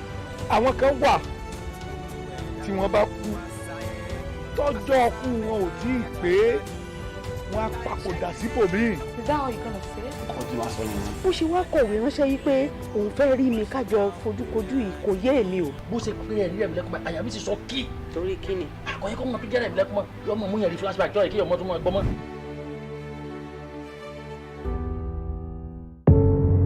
Doubt and fear doesn't occur at the canvas, it shows in the canvas. It shows the conation of raw ether material slabbed, stroked and molded at a pace provided by the doubt and fear.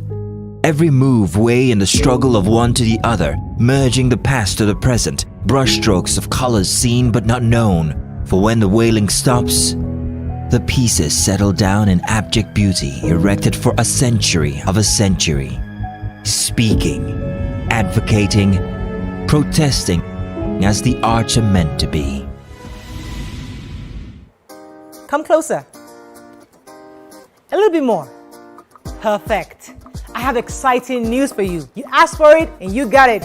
Your favorite breakfast show, Your View, will be going to 2 hours. We're going to have in-depth analysis of the newspaper review and more conversations on the hot topics. The ladies of Your View and I will be stirring up our guests to get an in-depth into all the various topics, and you, our viewers, will have the opportunity to call in and share your views. After all, it's your view. Join us on Your View, 9 a.m. to 11 a.m. for a fantastic conversation. Don't miss it. How we're doing, guys? Is the makeup in progress? Makeup check. Are the scripts on the prompter? Script check. Are we set in the PCR? All team in place? PCR check. Clock is ticking, time is racing, lights are. Plans all set. 120 minutes of hot entertainment. We are ready for the mission.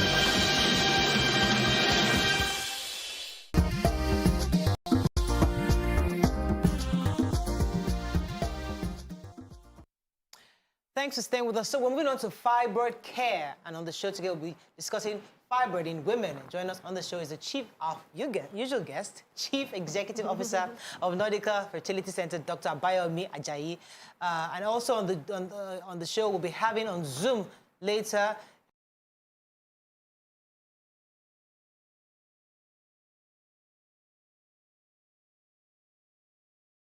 is Health and Fibroid Support Network, Toyin Taiwo. She'll join us in a minute, but let's come to Dr. Ajayi. Welcome to the show, sir. Thank you so much. Fibroid care. I mean, many Nigerians are very familiar with this term fibroid because obviously it's a benign tumor on the wall of the uterus. I mean, we all know that. Mm-hmm. But you're sounding so medical, though. Yeah, today we don't have so many times. But the issue is caring for it and also having children with it. The decision for a woman to say, okay, do I take it out first if I have my baby, or do I have it with the baby? These are decisions Nigerians are always very scared about. I'd like you to help us get some clarity on how fibroid grows and how women can still have children with or without fibroid. Wonderful. Thank you so much for having me. Well, fibroids, like you said, is probably the commonest tumor in women of reproductive age group. And so we say that Black women have 70 to 80% lifetime risk of having fibroids by the time they're 50 years old. But now, how do we manage it? Of course, the first thing probably is that we must state that most of the time they are discovered incidentally. Either you're pregnant, you went for antenatal care, or you're just doing your annual physical, which is something I want women to do. And then you pick up that you have fibroids. But sometimes also, like you said, the question comes in, should we remove it or should we not remove it? And that's a $1 million question. One thing I would like to tell people is that it's not every fibroid that you need to remove. So let's settle that. Now, how do you determine these fibroids to treat? Because now the treatment of fibroid is going beyond surgery. So we are looking at so many other things that are coming in. So how do you treat it? Which ones do you even treat? Okay, so maybe we'll look at some things, some factors that have to be present. Okay, do you have symptoms? All right? Because the fact that we just found fibroid on examination doesn't mean that it has to be removed. Okay, so do you have symptoms? Do you want to get pregnant? Because those are the things that will determine what we can do. Where is this fibroid? Located. The location of the fibroid, okay. And then, how old are you? Age must always come up. So when you say, do we have symptoms, what symptoms do you mean exactly? For some women that I've seen, there's this heavy bleeding that is almost making life unbearable. And even though they don't want to have children yet, they're just not living a healthy life. When exactly should you worry? What symptoms should you worry about? But you've already mentioned one. That's a symptom, okay? It's affecting your quality of life, all right? And that's probably the most important thing, quality of life. It's not only that you die or you don't die, but quality of life. So once it's affecting your chores, you see some women, when they're menstruating, they can't just do anything. Or they come out with all kinds of contraptions, knowing that it's going to be heavy. I've seen a woman who went to the market only not to return because she fainted in the marketplace because of very heavy flu. So, yeah, once that's a symptom. So the other symptoms are usually related, the commonest are related to menses. Either you have pain, either you have very heavy flow that you said, either it's irregular flow, or for some, they're pressure symptoms. Because the uterus has neighbors, okay? The bladder, the rectum, okay? And so when it gets big, sometimes it compresses on the bladder. For some women, they start having they have prostate. You know, men who have prostate, they can't stay for long. They must visit the loo. So we have some women that it happens to like that. And for some, actually, I've seen a woman who actually went into frank retention. She had a full bladder, and she could not pass it because the fibroid had occluded where the ureter and the bladder joined. That one has to be removed.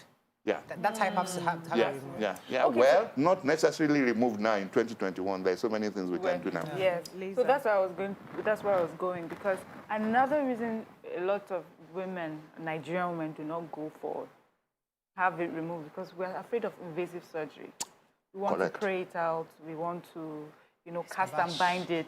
So are there new ways, better non-invasive ways to take care of fibroids now? Yeah, I think that's probably the evolution in the care of fibroids, okay? We've gone from frankly invasive to minimally invasive, and now we are non-invasive, all right? Minimally invasive, what we were calling keyhole surgery, we could do laparoscopy, we could do hysteroscopy, but now we are at the level of non-invasive, where you just lie down on the table, and in about 2 hours, we just say, okay, it's over. Wow. And then you're good to go. Yeah, you rest about 2 hours in the clinic, because what happens is that we use this machine called HIFU, high-intensity focused ultrasound. So what it does is that it converts ultrasound. Converts ultrasound to heat energy. Okay. So eventually what you're doing is like burning off the fibroids. Okay. So where does it go when you burn it? Now, you just kill it. Okay. So the body now dissolves it over time. I have our guest now who's going to be sharing her own story with us. She's a Feminine Health and Fiber Support Network, Toyin Taiwo. Good morning. Are you there? She's the founder. I am here. Finally. Good morning. Thanks for joining us. Because you have this organization that supports women, especially feminine health. Tell us about it and tell us how you've been able to overcome this condition of fibroid. So this charity support network was birthed from my own personal journey of fibroid, really, and we're called Feminine Health and Fibroid Support Network. When I was going through, there was a gap where I was looking for a place where I can go and have a bit of hand-holding, a place where I can hear someone else talk about their story or their experience, and I can know that I'm not alone, and also that I can also know that I am not going to die from this, that this, you know, that there's someone there, somewhere else where you could go and just know that other people are going through as well, and that you just are going to be okay, you're going to be fine. Yeah. But more than that, also a place where I can do a lot of learning, because some of the things during my journey that some of the learning and information that I got later on, if I had it earlier, I probably wouldn't have to end up the way I ended. I have had to have hysterectomy. And funny enough, well, and good morning, ladies. I'm a fan of this show, especially my husband. He's the one who watches it all the time. And when I was going through, it was an interview that you had with Insecurity that helped me, you know, go through this, because she came on and talked about, you know, how she had hysterectomy and people, you know, called her names and all of that. And funny enough, I was at that time searching for a place, somewhere, a hub. I live in the UK, and even there was nothing. I was desperate. And my husband found that video, you know, and she said in that video, something I held on to, because I was scared when I was about to go and have my hysterectomy.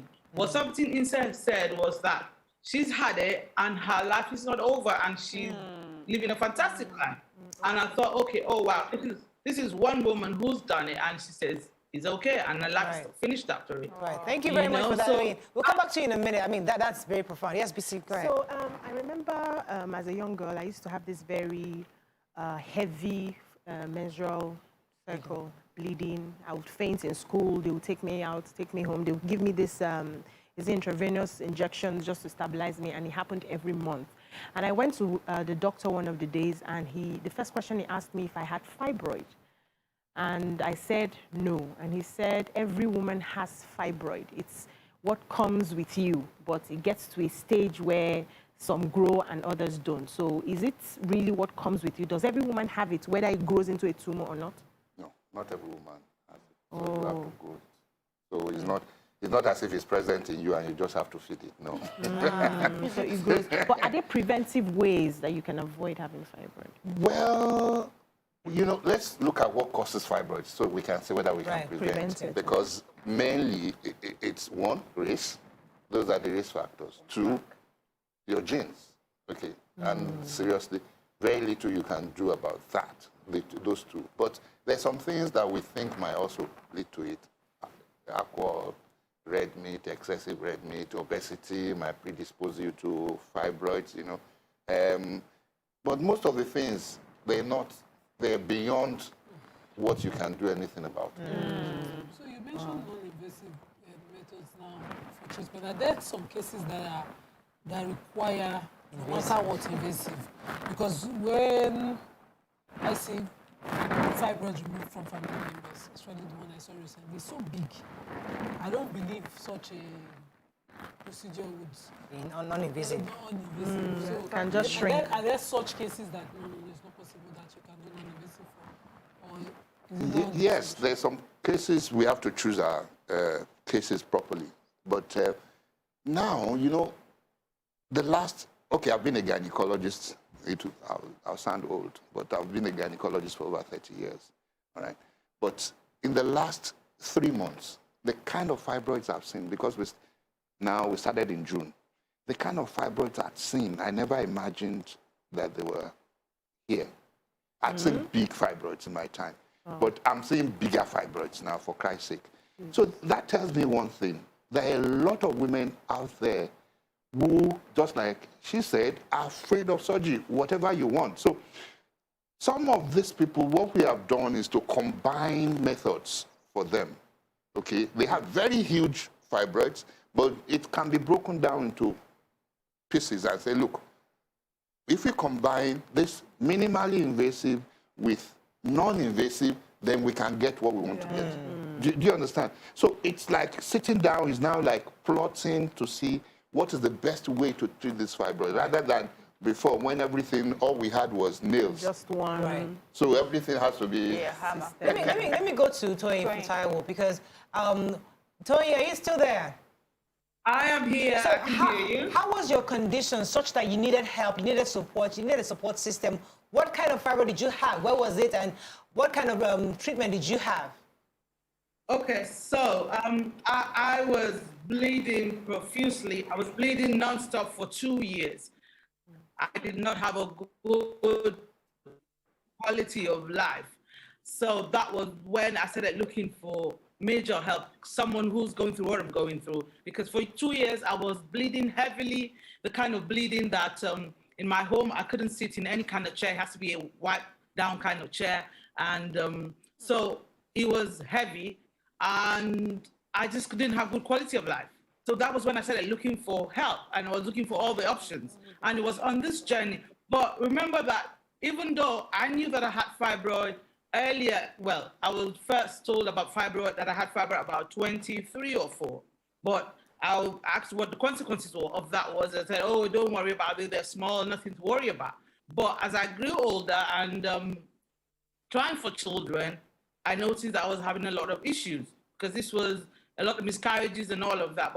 And then I was fortunate, I have got 2 children. But after that, so I knew I had fibroids. I was managing it. Heavy flow was one of my own conditions.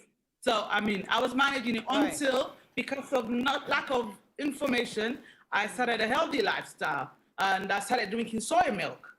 And all of a sudden, everything went AWOL, and I wasn't sure what the problem was, but I didn't know that for someone who's got fibroid, drinking soy milk is a no-no, because soy milk's got estrogen, and estrogen feeds your fibroids and makes them bigger. Wow. So I just started bleeding nonstop. Let me get one more question in for you. Go ahead. Okay, Toyin, so when you were going through your own journey, you sort of did it alone.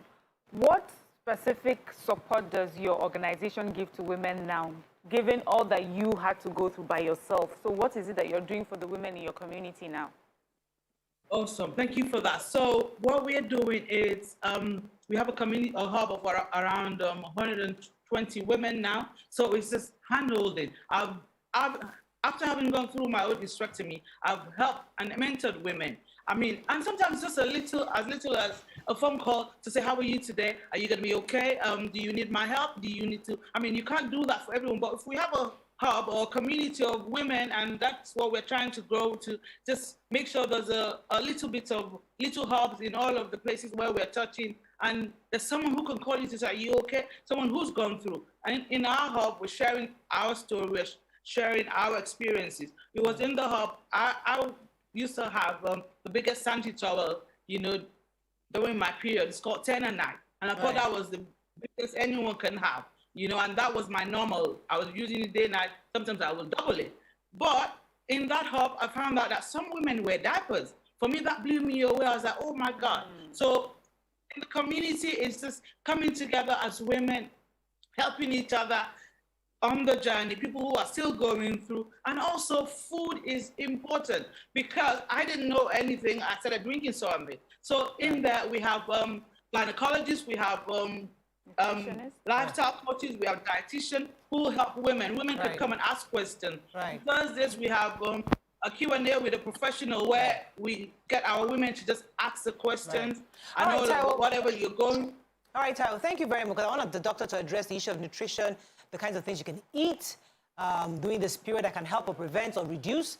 And also, I'd like you to add that, would you like to say something? No, I always stay clear of nutrition because I'm not a nutritionist. I'm a gynecologist. So, and nutrition is something I always stay clear of because it's neither here nor there.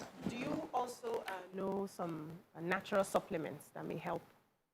Those are things also, see, I'm a scientist, unfortunately. It's only the things that are proven, that I deal with. Right. So, Dr. since you're a gynecologist, let me now take you to the issue of religion, because there are lots of women who are pregnant, and because of religion, they have faith, and they don't want to do any kind of procedure. They just believe that, listen, I have this child, I'm a Hebrew woman. That's a lie. Hebrew woman is a lie. The foundation is a lie. They told the king that they were having, these Hebrew women were having children without assistance. It was not true. It was a lie, so that they don't get killed. We've said it here before. All right, so, remember that, yes. Okay, the point I'm trying to make is that there are women who are religious, who are saying, I'm not going to go under any procedure, I don't want any laser, I just want to have faith.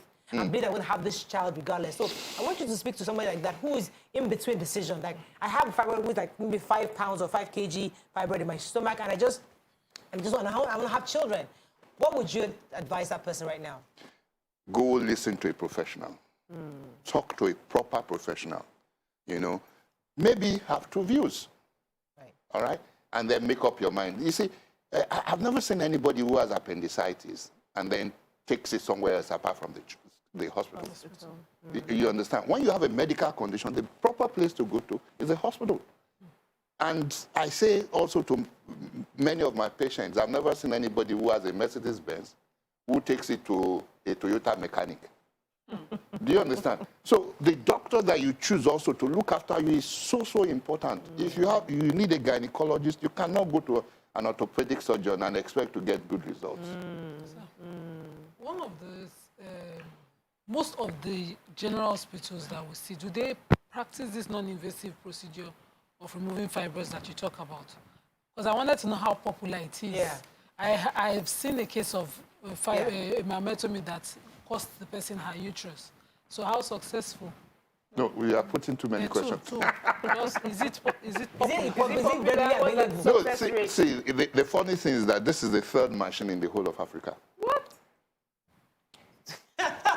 It's not popular. Thank you for that question. No. Because of the cost. Yes, we get it.